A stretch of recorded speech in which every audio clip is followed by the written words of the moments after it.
everybody, Pete at Carpizzo's Kitchen. Faro, the ancient grain.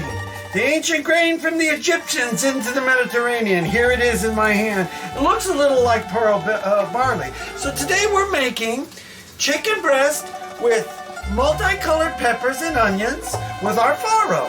So I already have our chicken breast browning, and I'm going to bring it over so that Anthony can get a picture of it.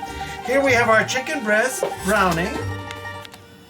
Okay, so this is really simple. We're going to do a slow cooker recipe today. In goes our peppers and onions. In goes our peppers and onions. And you let this soak the faro for just a little bit, maybe an hour or so. And then whatever water's in there, in it goes. Everything goes. Everything goes in. Everything goes in. Okay? And then we're going to add about a half cup of wine, because we like our wine and things. So we're going to give this about a half cup of wine. Oh, maybe a little more. There we go.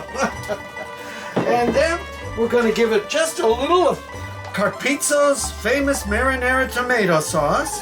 So we have a little sauce in here. Okay? And then what we're going to do is mix it, and take a look at it. Get it all mixed in here so everything is mixed together. Okay?